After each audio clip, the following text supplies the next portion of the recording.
The views and opinions expressed on the following program are those of the host and guests and do not necessarily reflect the policy or position of ONTV's management, staff, or board of directors. Detroit basketball.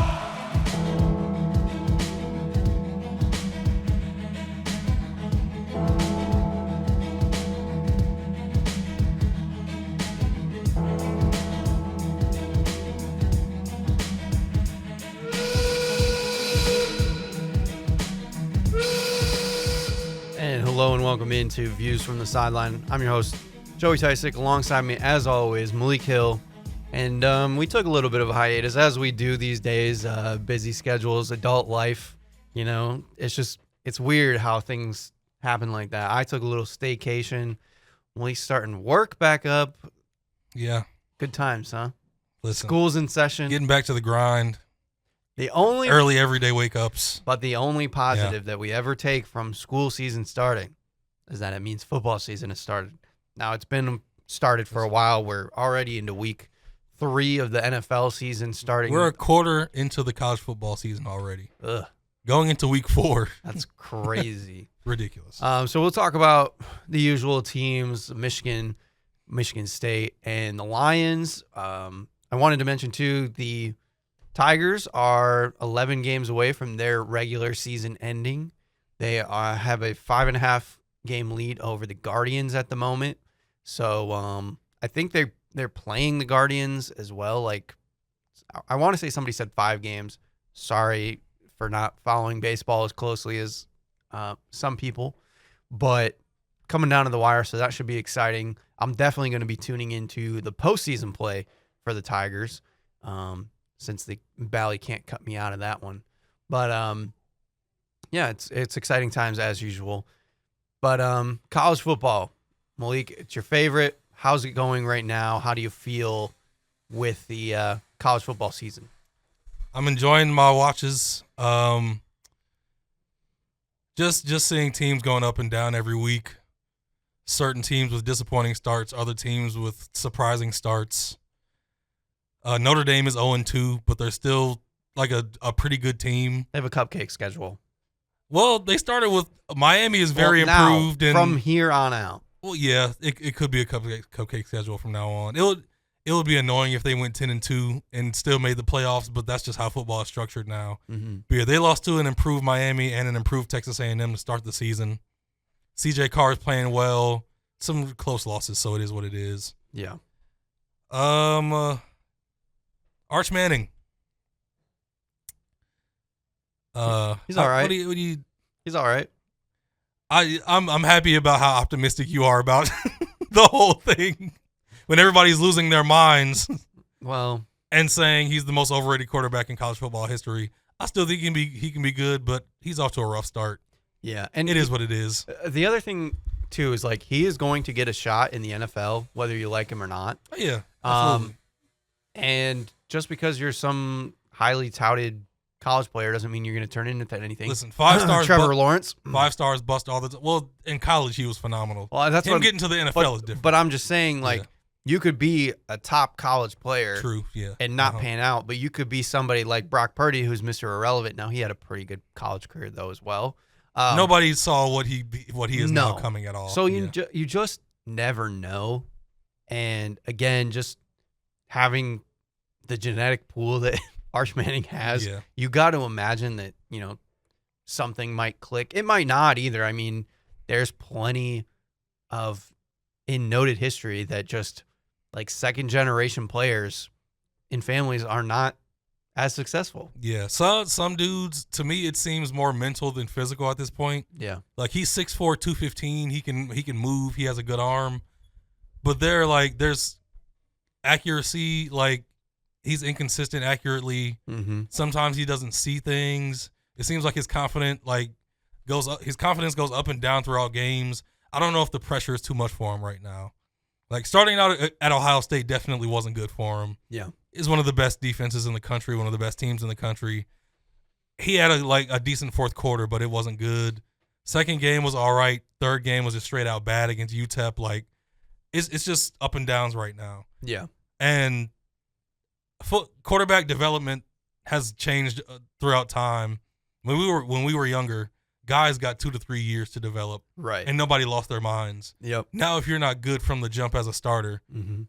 people want to just kick you out the university, Right. or out of the NFL. Everything is so accelerated. Exactly. Even the NFL has that problem of like you don't see that many guys, besides recently Jordan Love, who sit and wait for their time to play. Like these rookie quarterbacks are thrown in to terrible situations. Cam Ward right now, like he looks okay, but the Titans are not good. So yeah, it's just an accelerated time period where teams don't have time to wait. There's so much money. Yeah. I know we always get into that, but it's like there's so much money in the NCAA. It's more money just ruining things, but Mhm. that's just how it is. Yeah. But Florida State is really good to start after a horrible season last year. Mm-hmm. It's good to see them back somewhat. Vanderbilt might be my favorite team in football Okay. because they're 3-0 and they look like a legit good football team. And Diego Pavia is like a diet Johnny Manziel, and I just love watching him play football. Vandy is number 20 in the poll, AP poll, I think, right now. That's just awesome. Okay. Florida looks terrible. I'm trying to think of other disappointing teams. Well, Clemson. Clemson's 1-2. A lot of people had like playoff hype for them going into the season. Mm-hmm. They look good. Like they've just looked good over the past 4 years. And Clemson has such a dominant run that people aren't used to just seeing them at a decent level. Yeah. And they're just decent right now. And Clemson fans are angry, and they should be, because Dabo's still the coach and he's making excuses. Right. But yeah, they're just good. Yeah. And it is what it is. Which all of a sudden leaps Georgia Tech into the top 20. Yeah. They're 18, and they don't really play anybody crazy scary until I guess they got NC State, Georgia. Has NC State played anybody though? Not really. Okay. They have a fun offense, inconsistent defense. They're kind of like they're an ACC team. Okay. Yeah. They got some fun parts and some very I don't know about those parts. Right. Yeah. All right, let's get into our good old teams. Let's You do want to it. go start first, or you want me to go? I can start first. All right. Give us an update on those So- Michigan Wolverines. Michigan, they're 2-1. Won the games they were supposed to win. Lost the game that a lot of people thought they would lose handily. Mm-hmm. Opening against Mexico, Bryce Underwood looked really good in his first game. Justice Haynes, it was his first game as Michigan's number 1 running back. He had an awesome first game. Mm-hmm. Things look pretty good. Although New Mexico marched up and down the field on several drives. Mm-hmm. Their offense was super creative, and I give Jason Eck, their head coach, a lot of credit. He was the coach at Idaho that pushed Oregon. Pushed Oregon last year when they only beat Idaho by like 3 points. So Jason Eck is a really creative offensive coach. They challenged Michigan. Michigan still ended up winning 34-17. Right. Jayshon Barham had a targeting penalty in the second half of that game, Mm-hmm. and that put him out of the first half of the Oklahoma game. Yeah. And he's honestly Michigan's most talented defender probably this season. Mm-hmm. So that hurt.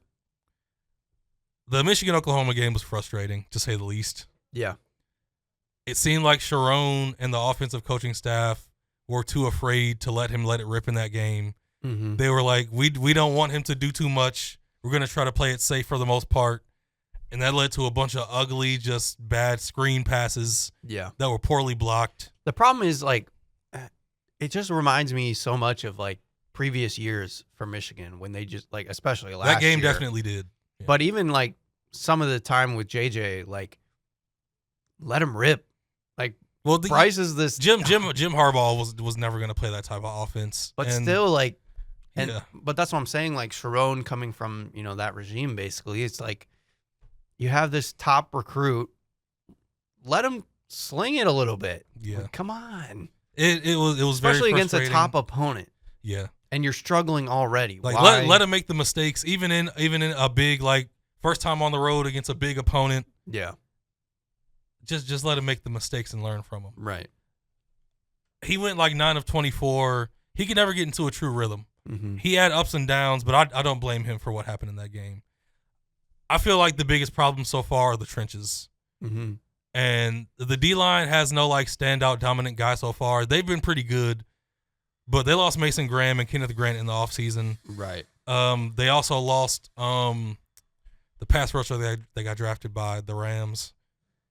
Just more of me forgetting names constantly. I don't know. There's a lot Let's of just move Michigan on. They guys. lost the I'm edge trying to rusher. think- I'm trying to think for you, but And yeah, they got some guys that are seniors and should be stepping up, but haven't done anything special so far. mhm.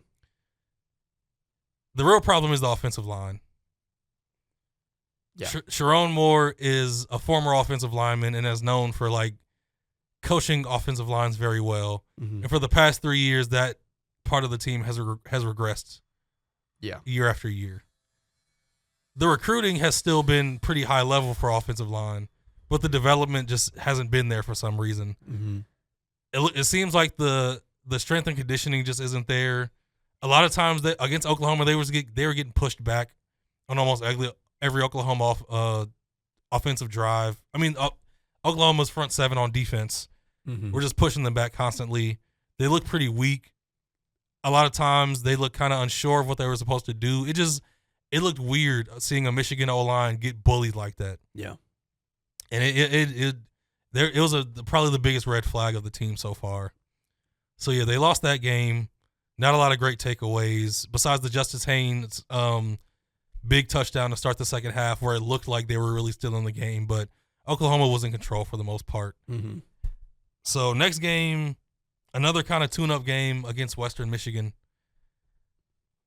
There are a few takeaways from this game, though. I've gotten really annoyed this college football season with, I don't know why, social media. Social media is stupid. People on there just have ridiculous takes nonstop. Mhm. But Bryce Underwood looks good against New Mexico. It's just New Mexico. It doesn't matter. Yeah. They let Bryce Underwood let it rip against Western Michigan, and he looks really good outside of a few decisions.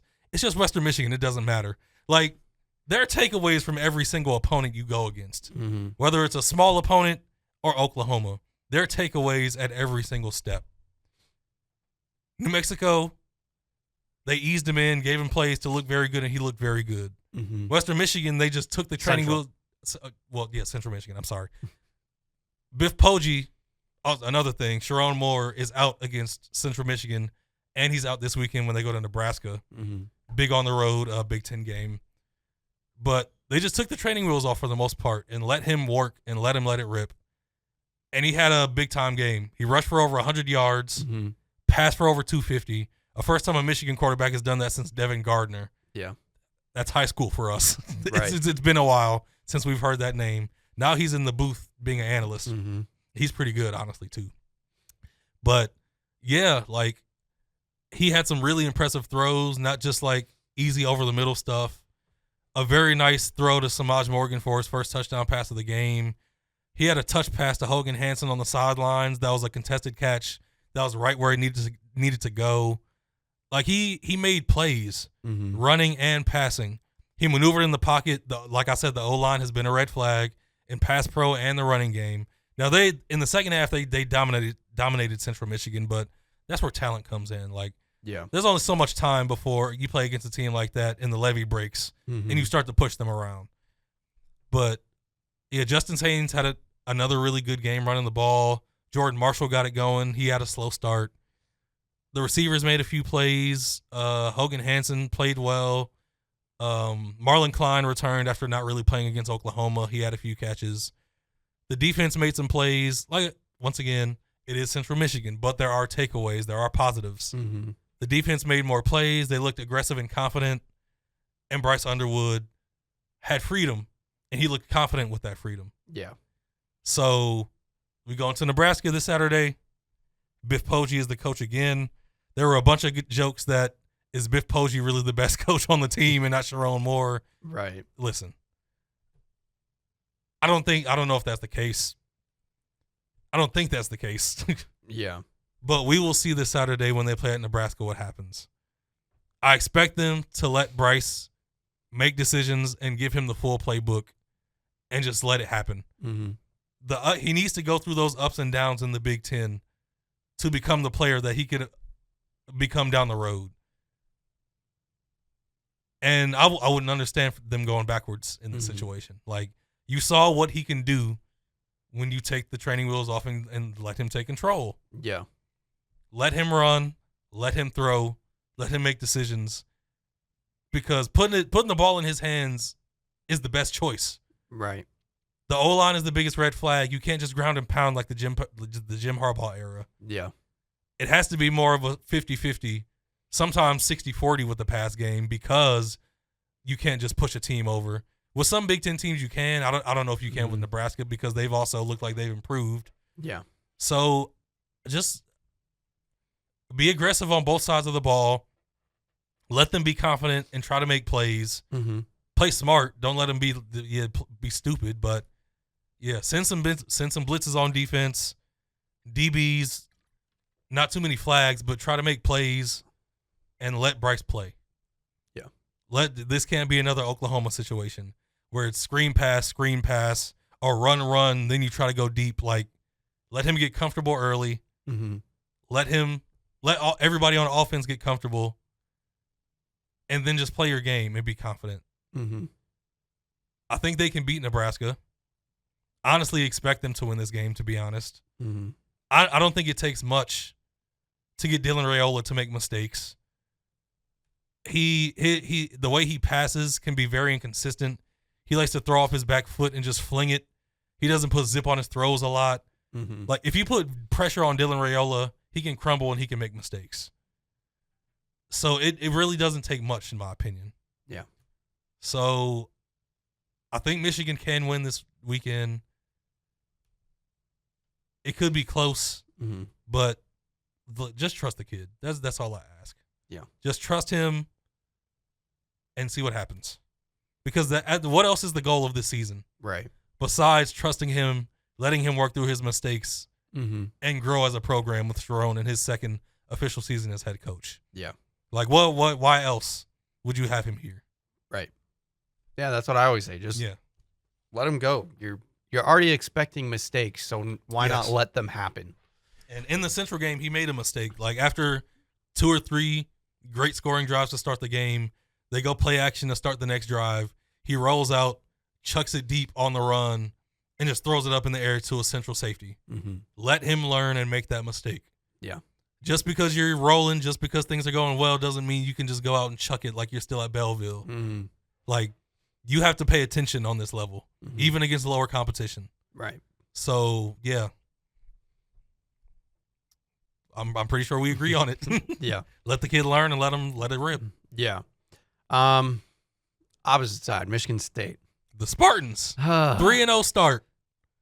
Yeah, they're 3-0. A lot of smiles and a lot of, like, I wouldn't say ignorant smiles, but just like They needed to be 3-0. they did. We talked about it kind of at the beginning of the season. Beat Western, looked fine.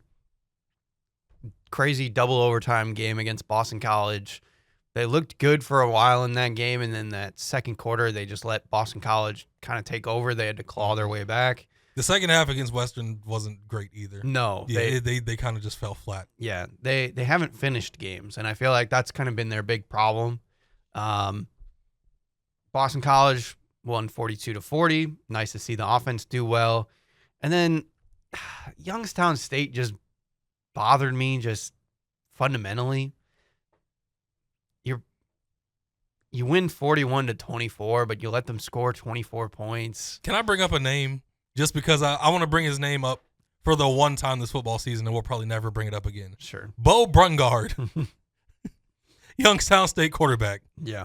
That kid was moving out there, wasn't he? Yeah. He was running around making plays. Mm-hmm. Kind of looked like a FCS Kyler Murray kind of. Yeah. But it's Youngstown State. Right. They're an FCS school. Yeah. You can't. A lot of fourth down conversions. Yeah. So that's my biggest problem with the team is like the defense just does not look good. Still no real pass rush. They're not doing anything. And it's unfortunate because like the offense is actually doing pretty well. Aiden is playing solid. He's taking some steps forward. He's limited his mistakes. Unfortunately, though, now Nick Marsh dealing with an injury. I haven't heard any updates. I haven't really paid attention. But he's dealing with something. So how is that going to affect the offense? He's obviously the biggest part of the offense.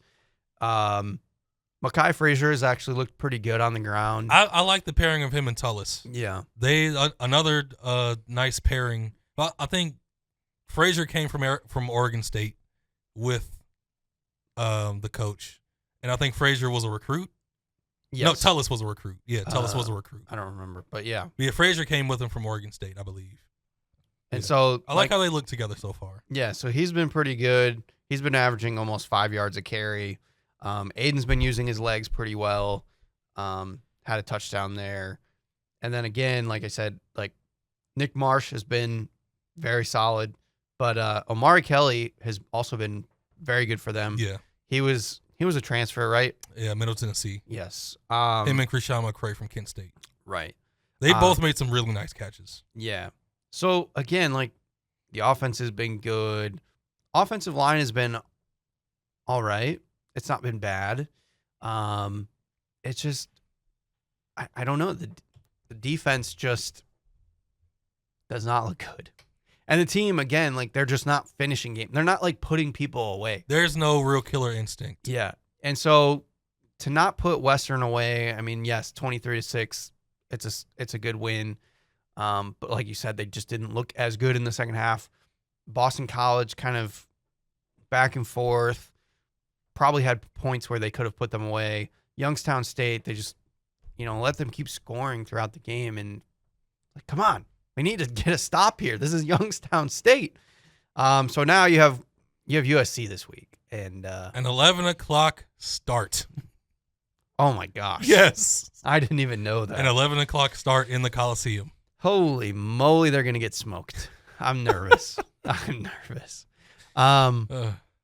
Again, this was where I chalked up that they could lose a couple games because they play USC, then they play Nebraska. We'll see how Nebraska looks against Michigan to get an idea. And then you play UCLA, which should be, doable. They're an absolute mess. They just fired their coach. Yeah. So like they can afford to lose a couple games. These were, like I said, chalked up to lose. But again, just look good. Like if the offense keeps looking good, I think they can at least hang around in some of these games.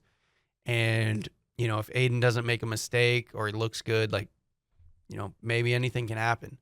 But man, if this defense can't figure something out, I don't know what they're going to do. I want to ask a question before your next thought. Go ahead. What you just said when you said at least hang around and look good. Mm-hmm. Do you think that should be something you're saying in year 2 of this new regime? Just hang around and look good? I don't know. I go back and forth because there are tons of 50-50s on the rest of the schedule. mm-hmm. A few that you think they'll probably lose to Penn State. Yeah. USC, I feel like is most likely a loss. Right. There's a lot of 50-50s. Yeah, like Indiana being 3-0. Yeah. So I just Maryland feel like 3-0. there's not a lot of confidence, and I understand why there's not a lot of confidence. But yeah. Well, when you said like just look good and hang around like that Right. sounds very interesting for like the second year of. Yeah, we're this- almost like slightly backpedaling from where we were last year. Where last year I was in your shoes with Michigan, where it's like try to have some fun, do well, show some signs of life, and then get ready for year 2. But the way that last year ended kind of shifted that. And so now it's almost like we went backwards. We took 2 steps forward, but we did take 1 step back. And now we're starting lower than I thought we would for year 2. And there's still some concerns. So, yeah, I don't think it's necessarily where you want to be in year 2. And obviously, like, Jonathan Smith is already kind of back on a hot seat with the way that they've started. I don't know if it's there yet. Yeah, but I don't think it would take long, I Yeah. guess. And so these couple games are going to be big just to see where they're at. Because they need to just show signs of life, especially against USC. Like, finally, they're playing a good opponent. Where do they stack up? If they get blown out, then we'll be concerned. Yeah. Again, this is where, like, if they hang around, if the offense looks good and their defense is just crumbling, then I'm somewhat okay with it. But then, depending on how Nebraska looks against Michigan, like if Nebraska gets kind of blown out by Michigan and Michigan doesn't look like super great or whatever, then I would have higher expectations for Michigan State against Nebraska to be like, okay, we can probably beat these guys too. And so you're gauging it week to week, which is kind of how football works. But it's just, I don't know. It's frustrating, definitely, for year two, hoping to progress more than Michigan State has. I think that's the bigger disappointment. But with these big games coming up, there's potential to, reverse that a little bit and show that, no, we got something going. I just need to see something. But I don't know where it's going to come from, because the defense, I don't know if somebody just needs to step up, if we need to scheme better. I don't pay that close attention when I'm watching college games, so I can't give you that definitive answer, but I just know that they need to do more on defense. Something needs to change, and it's not going to get pretty if it doesn't. So I think that's all I have on Michigan State. Again, I can't deep dive as much as Malik does into Michigan, but I see the outlines of the team, so to speak. So we'll see how it goes. This is going to be crazy. I won't be able to watch this game. I'm not staying up till 11 o'clock. Not with a child these days. Yeah, I understand. Back in the day, I would easily be able to stay up, but that Monday night game for the Chargers and Raiders, I didn't even see the first snap. I didn't see the first I got snap. to like the first quarter, and then I was keeping an eye on the game at halftime. The game was also boring, but by halftime, I'm like, I got to go to bed. I can't do this. Listen, I will try my hardest. Yeah. To do it for you in Spartan Nation. Okay. Especially since I've been working Pontiac High football games the past few weeks. They don't play this Friday night. Yeah. So I'll have a night off. I won't be like super tired. Yeah. See, that's the other problem. I might be able to do it. Lake Orion plays at this least Friday. the first half. Lake Orion plays this Friday, so I'll have a long day on Friday. So Saturday, I'm probably going to want to go to bed early. Yeah. But we'll see. We'll see. You never know. Maybe I'll pull out a miracle. Or otherwise, I'm watching the highlights Sunday morning before my NFL slate. Listen, USC's offense looks pretty explosive so far, so it could be another shootout. But USC is definitely better than Boston College. Boston College just lost to Stanford, right? Who is in a rebuild under Andrew Luck. So, yeah. Right. Mm-hmm. Anything else you got on college football before we move on? Illinois and Indiana is going to be 9 versus 19. Primetime NBC game. I think that's just like really fun for the Big Ten that those two teams are playing prime time on NBC. Mm-hmm. Texas Tech versus Utah at noon is going to be like a huge game for the Big 12. Yeah. Two teams that are going in really good directions. Recruiting is going up. Culture is looking good. So that's one to look forward to. Oregon State is just going to be a slaughter. It won't be good. It won't be very good. Yeah. Ole Miss. Did you hear about the backup quarterback for Ole Miss last weekend? No. So they played Arkansas last week, and during the Kentucky game the week before, their starting quarterback got hurt, and it was like a game time decision on whether or not he would play. Mm-hmm. Really young guy, talented lefty, has made some really like good and bad. He has a ton of talent, but his decision making has been all over the place. Austin Simmons. Yeah, Austin Simmons, baseball and football player. He didn't play. Yeah, and their backup quarterback is a guy named Trinidad Chambliss. Mm-hmm. And Trinidad Chambliss for the past 4 years has been the quarterback at Ferris State. I was gonna see multi-time national champion. I'm seeing the Grand Rapids birthplace. Multi-time national champion, big-time D2 quarterback Trinidad Chambliss. And nobody knows who he is. Nobody knows what to expect in this game. It's a toss-up for most people. And Ole Miss ends up winning 41-35. Trinidad Chambliss goes 21-29 for 353 and a touchdown, with going 15 for 62 and 2 touchdowns on the ground. Wow. And he looked awesome. Like, he looked incredible. Yeah. I think he's 24 years old, so he's older. Yeah. But it says he's a senior, and if he's just coming over to FBS, he's either 23 or 24. But for him to go from Ferris State to the SEC and Ole Miss, that is a cool story. He instantly grabs the backup job, balls out at home against Arkansas in his first SEC game. And the hype is like growing now. Like there's like talk in Ole Miss circles and SEC like fan like talk and message boards and stuff. Yeah. Trinidad Chambliss like might be the guy for this team going forward because like Austin Simmons hasn't looked like this at all. And Trinidad, like he was accurate, he was on time. When he ran with confidence. Like he looks like a seasoned, prepared quarterback. And his name is Trinidad Chambliss. Like he might become one of the stories of college football. He's 23. Okay, he's 23, yeah. Older quarterback from Michigan, went to Ferris State, ends up at Ole Miss, wins the backup job, and balls out in his first start in the SEC. I went to Forest Hills Northern. Listen, hell of a story. I'm looking forward to watching Trinidad Chambliss. Two-time D2 national champion. Hey, he's a winner. He was also the GLAAC Player of the Year. Yeah, and they play Tulane this weekend. Tulane, a group of 4 team that might fight for a playoff spot. They got Jake Retzlaff, the kid that got kicked out of BYU. Oh, yeah. And last week against Duke, he had like 150 rushing yards and 4 rushing touchdowns.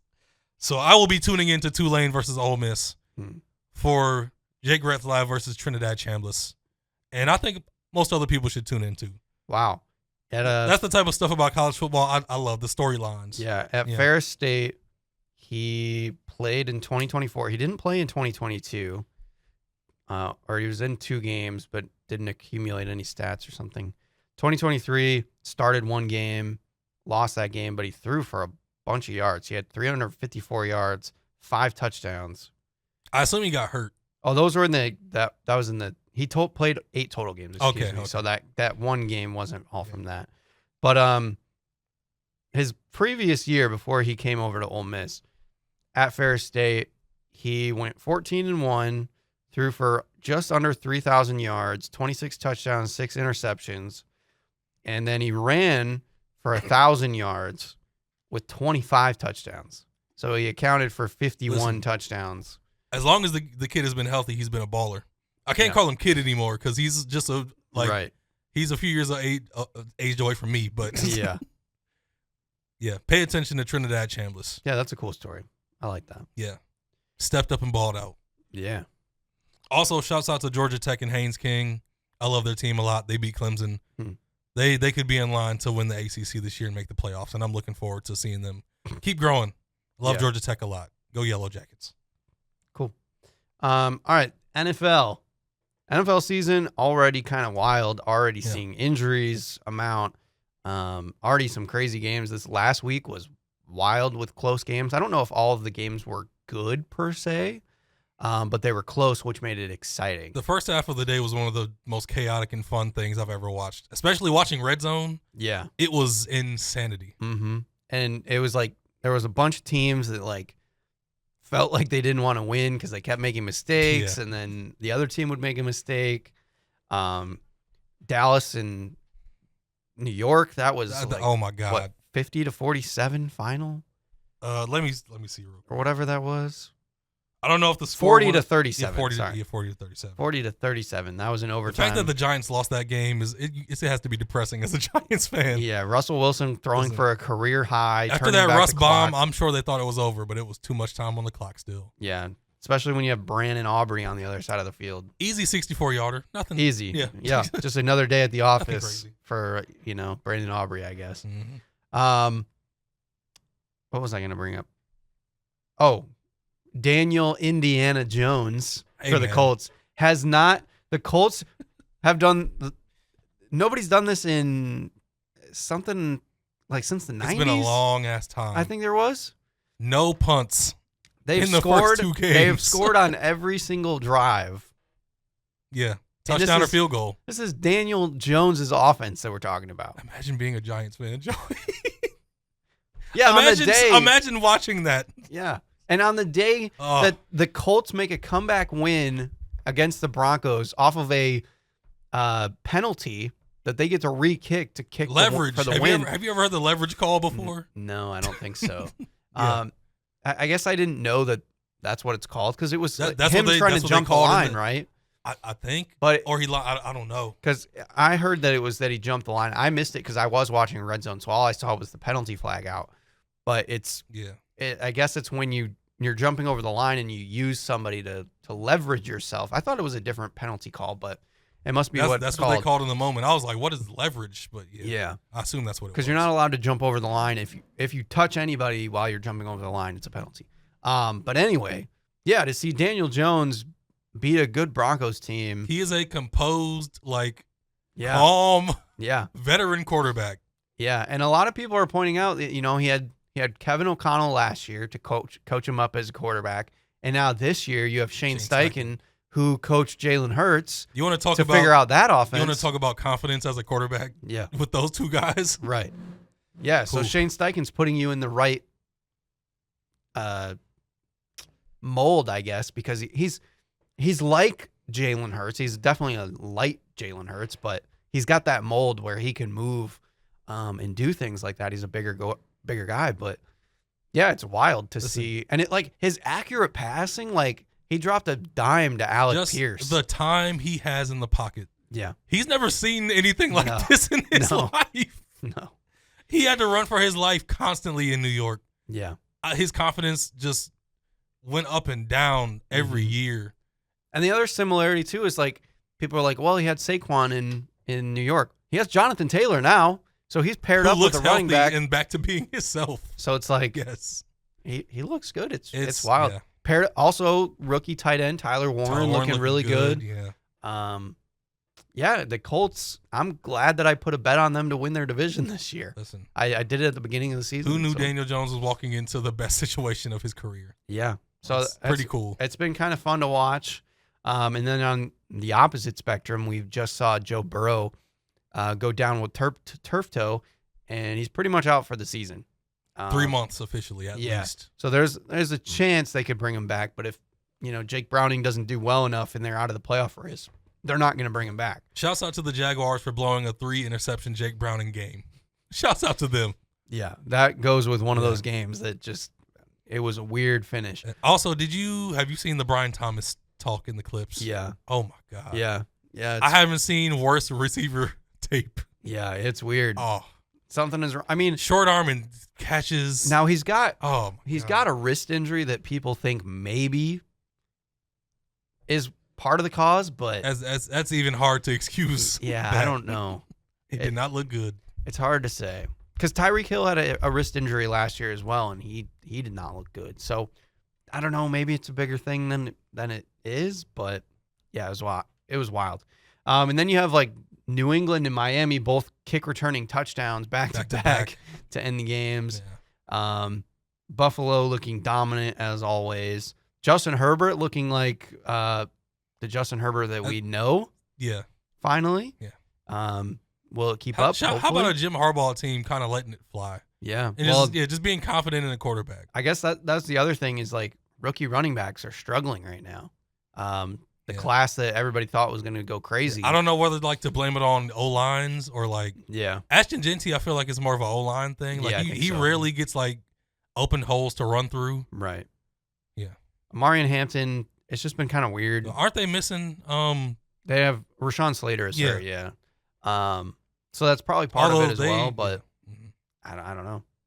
NFC side, Philadelphia is they're kind of just on cruise control. They are so boring. Yeah, that's what everybody's talking about. Oh, they're so boring. Okay, they're 2-0. Who wants to watch a rugby scrum 10 times a game? I know. It's good for Eagles fans. For everybody else, who cares? Yeah, it's not great for television, but you can't. Yeah.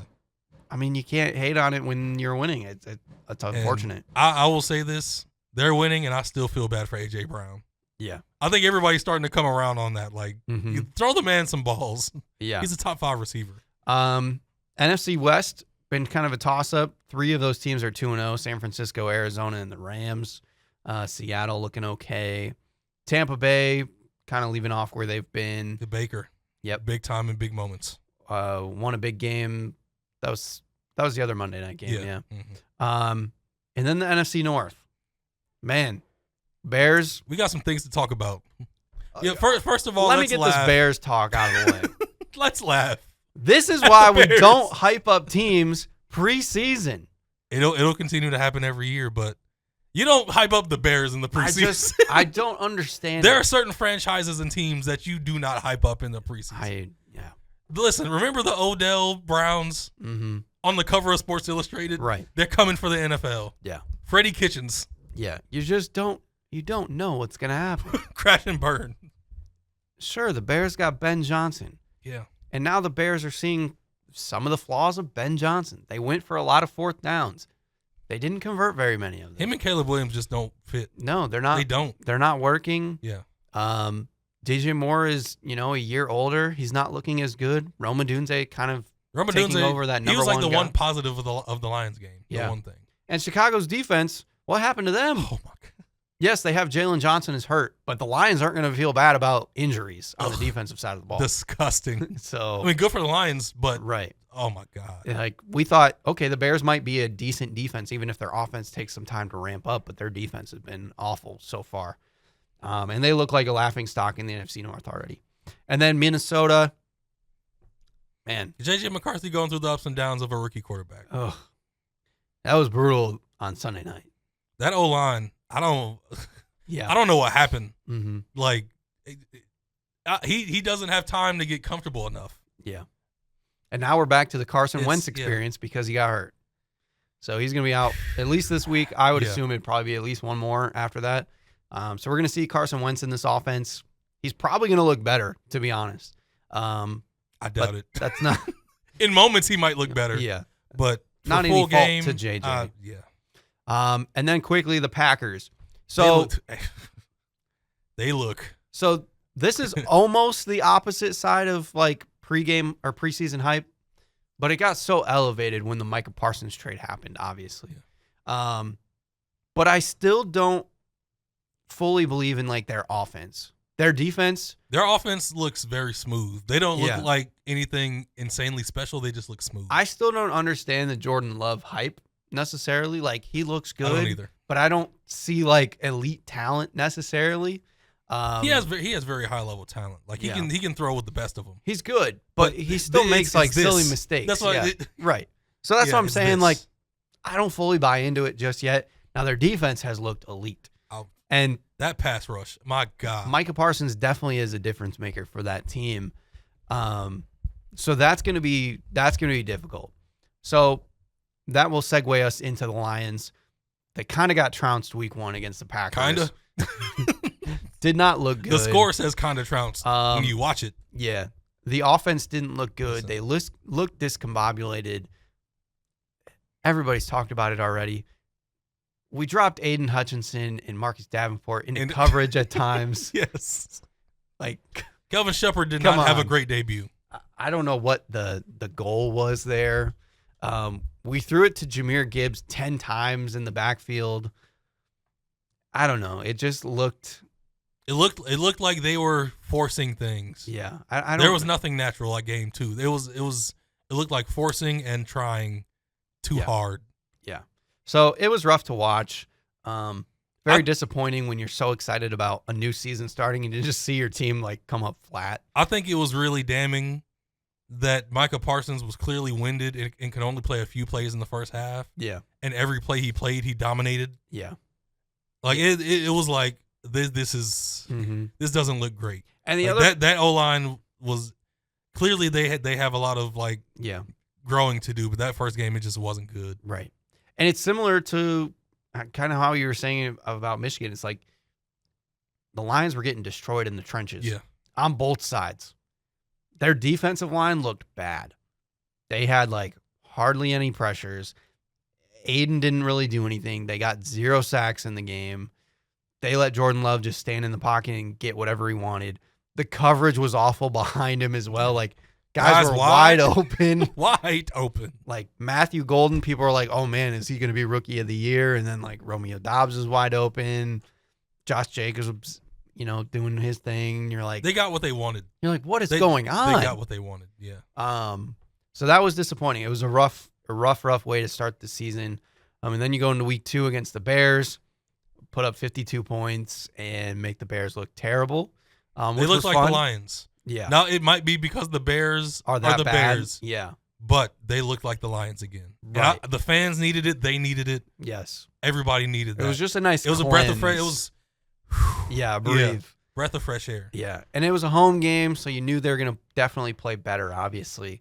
But, like, they were working out of play action. They hit J-Mo for 2 50-yard bombs. The run game all of a sudden was back. I think Jahmyr Gibbs only ran the ball like 10 or 11 times, and he averaged 8 yards a rush, something like that. Everybody got touches. Khalif Raymond got touches. Mm-hmm. Brock Wright, he always has random games where he just has like 3 or 4 catches and a touchdown. Yep. Amon-Ra St. Brown having Monster a career game. day with 3 touchdowns, over 100 yards. Jared Goff, 5 touchdowns, no turnovers. I think the no turnovers thing was huge. Yeah. Listen, this rookie, this kid, 2 catches. Boy. 2 catches. Do you see he has a I think they call it an instant card for a rookie in, like, you know, football trading cards, and it's like his one-handed grab. It's like, sweet. His natural just. We're talking about Isaac Tesla. Yes. Nobody is from Detroit. But like I don't get how he's so like he looks like such a natural. Yeah. Like he was the one positive at the end of the game, that crazy touchdown catch. Yeah. And then the sideline for him to just like glue on the hands, He has one two, hand. He has pull 2 it career in. catches. Yes. And they're both crazy. Glue on the hand, pull it in, knee and thigh down. Yeah. Just like Yep. it's something. It's very something. exciting. Yeah. That's for sure. And he's a team player. Yeah, he's only getting more time as the season goes on. Mm-hmm. He's definitely going to work into that wide receiver. And the rest of the 3. receiving core looks so excited like when he makes a play. Yeah. Amon-Ra St. Brown made sure to go up to the ref to tell him no, he was in, and like pleading for the case. J-Mo was jumping up and down and like hitting him. It was awesome to see. Yeah. So if he can work into our wide receiver 3 at some point during the season, that's going to be exciting, because right now they're just using Khalif Raymond, which is fine. He's been with the team for a while, but he's more of that gadget guy, I think. But if you can get a guy that's 6'4" and have the speed that Tesla he's has, willing to do anything. Yeah. That's to me, that's almost the best part of it. Right. There's no ego with this kid. He wanted to be a Lion. He will line up anywhere. He will block. Like he's Yeah. It's definitely exciting. Just adds another weapon to this offense, which sounds crazy to have, but yeah. And the offensive line looked a little bit better against the Bears. Like you said, I think they're still figuring things out. They did get a little bit of pressure. Again, it's the Bears, so it's so hard to gauge where this team is at. And unfortunately, this week we have to play the Ravens on Monday Night Football in Baltimore.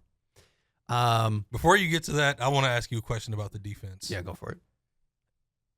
You did say the pass rush is like might be more of the Bears, but like Marcus Davenport getting a good pass rush, then instantly looking like he was hurt. Yep.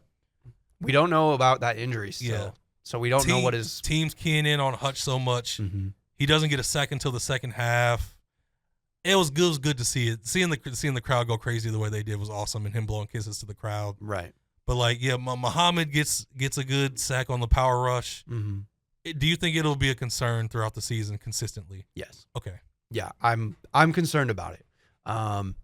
And I know it's been memed into existence at this point, but the whole Brad Holmes we're good story, it's starting to look like we're not so good. It doesn't make sense. Has his ego gone out of control? Yeah, because he's rebuilt the Lions so fast. Right. And that's been a hot topic lately, is like everybody's been clamoring for more pass rush. And this team is so invested like in themselves of within that it's like they don't trust to go get somebody, which just doesn't make sense. And then in retrospect with the Terry and Arnold draft, where you take so many just like shots, so many swings in the dark that are like beyond confidence, that are just like ego, like right. Let's take Giovanni Manu. Mm-hmm. He's big and he's athletic. We got this. Yeah. Like Sione Vaki. Right. I still like him. Haven't seen him. Right. Is he hurt? He plays special teams. I think he was hurt though at one point. Yeah. But like when you could have gone with, let's try to go with a sure thing in a position where we can stack on what we need. Mm-hmm. You never have too many good pass rushers. Right. Even a dominant front seven is like built on every year. Even as much as we love him and we just talked about it, he's exciting and all this stuff. Even the Isaac Tesla pick is still a swing. Yeah. And it's gonna be under a lot of scrutiny for a while unless he turns out to be. If he keeps making these plays, people that will guy. be happy about it. But if your front seven is still up and down every game, But he can't just be a highlight guy though either. Like because of the capital that we spent, he needs to be. He needs to damn near be like a top tier slot receiver or like right. Yeah. And with JMO just getting an extension not too long ago, Amon-Ra St. Brown being here, like it is hard to justify a wide receiver 3 that kind of capital. So it's just, it's just confusing, and I don't know if it's alarming, but like everybody talks about Zadarius Smith. Maybe he didn't want him back in the locker room. That's fine. I don't understand that either. I don't either. Yeah. He played for the Eagles and had like good pass rushing reps. Yeah. And again, it's just for depth. I don't care if he starts or not. There is never too much depth on a D-line. Zadarius Smith was out there. Jadeveon Clowney was out there. They got all picked up. Preston Smith's been out there. It sounds like he's going to get picked up by the Commanders now. Like there were options out there, and we're just, we're good. It seems so arrogant. Yeah. Just extremely arrogant to say we're good. Because especially like, sure, Aleem McNeil will get back, but he's not going to be back till like November. Exactly. Josh Paschal, he could be back in the next couple of weeks. It's a lot to put on Tyleek Smith. Right. In his first, like half of the football season. Yeah. And so it's just I mean, Tyleek Williams, not Tyleek Smith, Tyleek Williams. Yeah, Tyleek Williams, yes. So it's just odd. Like, I'm trying to look if there's anybody else that I'm forgetting about. Like Rodrigo is out still, so sure. But like, is Josh Paschal going to be the difference maker? No, I don't. He's a good rotational NFL lineman. Right. So is that's not gonna like make a difference. I don't even have any new updates on Marcus Davenport. Oh, Derek Barnes is supposed to be back. Okay, that's good. Because he didn't play. Oh no, he did play the first 2 games. I thought there was somebody. He played last game. Yeah. Yeah, he played in the. He also played in the Green Bay game. I don't even remember him. I'm trying to remember. There was somebody. I thought there was somebody else that was supposedly coming back, but. Oh, Onzarike is still out. Oh, okay. Okay. Why? He's listed all the way at the fourth in the depth chart. But he's out for the season, right? Yeah. Yeah, because he's missing. Yeah. I don't know who I'm thinking of otherwise. I was like, Onzarike's not coming back. But anyway, yeah, the defense is concerning. The line, which just stinks because it's like, we've been talking about it. Could have done something for over a whole calendar year now about how that line is. They're working. exciting about potential trades and going and taking a swing on somebody and pairing them next to Hutch. Yeah. Yeah. And now look, like Micah Parsons got scooped up by the Packers. Sure, I guess we don't want to spend money on Micah Parsons. Whatever. But look how much he turned that defense into. You see what's happening almost immediately. Now they also had Rashawn Gary, who is really good as well, but. Like they have a pass rush. Their secondary isn't all that good, but because they have a pass rush, their secondary becomes better. Yeah, their confidence raises up. They can make plays. Our secondary is elite, but at the same time, they're not. Our secondary is, I wouldn't say elite. Yeah, I guess you're right. It's a very good safety pair. And corners and a solid corner rotation. Yeah. But they're good enough that they would be able to help a pass rush. But this pass rush is so bad. It's not really, they're not like working together. So, and like I said, it was great to see Marcus Davenport get that sack. Mm-hmm. But every time he gets a sack, you're afraid he might go out the game. Yeah, it just falls awkwardly, and you're like, he jumped up and was holding his forearm. It was like, okay. Yeah, and then they're like, oh, shoulder injury. What? Yeah. Okay. And then like the other one too that bothers me still is you have the Bengals, the lowly Bengals. They almost lost week 1, and then, or they lost week 1. Did they lose week 1? No, they won. They won both. They've been in close games for both their games, and then they end up sneaking it out against the Jaguars and stuff. And then Trey Hendrickson getting sacks just like it's normal, and Lions could have got him. Could have been on a better team than the Bengals. I don't know. Like you said, it's like they're not afraid. I don't know if they're afraid to sacrifice their guys, quote unquote, but like, we've got our guys. And this is our culture, and like, okay. I mean, You're not a Super Bowl culture yet. the other one You too. turn it around, but you're not a Super Bowl culture. Like, I hate to do this because he's a fan favorite, loves the city, he's bought into this team. But extending J-Mo already, like pretty early, and giving him top tier money just makes me nervous a little bit. It doesn't mean that he doesn't deserve it. As it should. But like, he's our wide receiver 2. He only had 2 catches last week. Yes, they were both bombs. Both could have been touchdowns. You only got 1 touchdown out of it. But it just makes me nervous that we're like, okay, let's spend $80 million, $85 million, I think it was, on J-Mo for 3 years. But we don't want to help the pass rush. Because we're good, Joey. Because we're good. Because we're good. Somebody's lying. Either somebody's lying or the arrogance is so big. Yeah. Which is also a major red flag. Yeah, it's just something that makes you nervous as a Lions fan at this point. And last year, you kind of wrote it off as, okay, we got all these young guys, we're trying to develop them. And a lot of people were hurt too. So, Right. yeah. But now, a lot of those young guys are hurt. A lot of them are going to be out for a while.